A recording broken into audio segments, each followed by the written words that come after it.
President Cyril Ramaphosa sê die 2025 begroting sal positiewe groei bewerkstellig en Action SA sê dit is onaanvaarbaar dat ministers nie parlementslede se vrae beantwoord nie.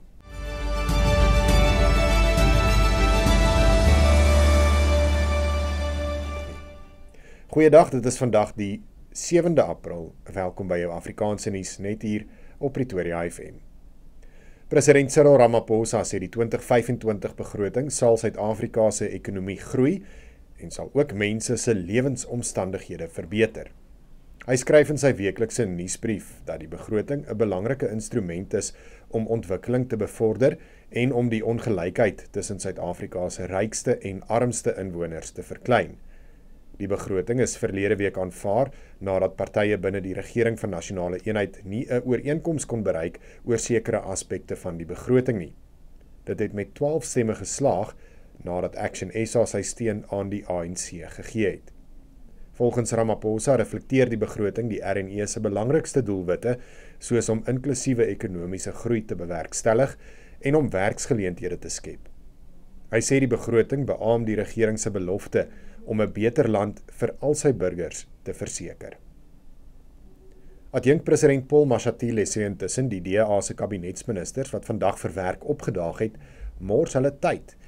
Die toekoms van die DA en die RNE hang aan 'n draadjie nadat die party verlede week die begroting verwerp het.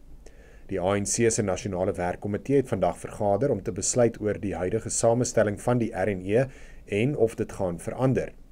Volgens Mashatile sou hy homself geskaam het as hy 'n DA-minister was wat teen die begroting gestem het. Hy meen die DA kan nie deel wees van die RNE as hulle nie die begroting steun nie. Action SA sê dit is onaanvaarbaar dat daar sommige ministers in die kabinet is wat parlementêre vrae herhaaldelik ignoreer.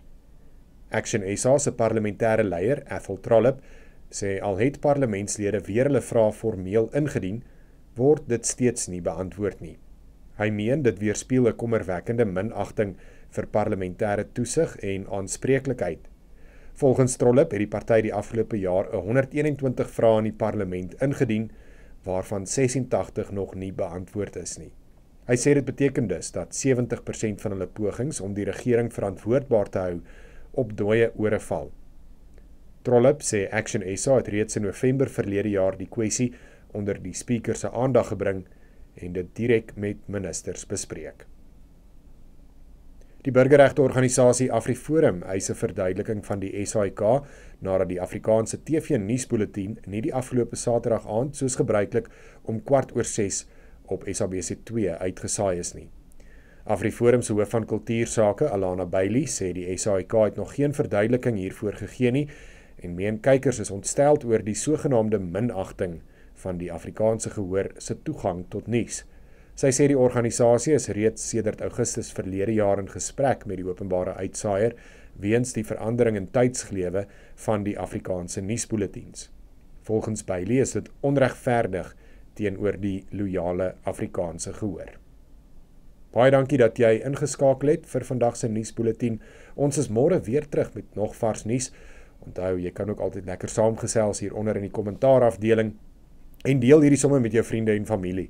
Dan kan jy op so 'n manier almal op hoogte hou oor die jongste nuusgebeure, ook as daar dalk nie nuus wys op van die ander kanale nie. Van my kant af, totsiens.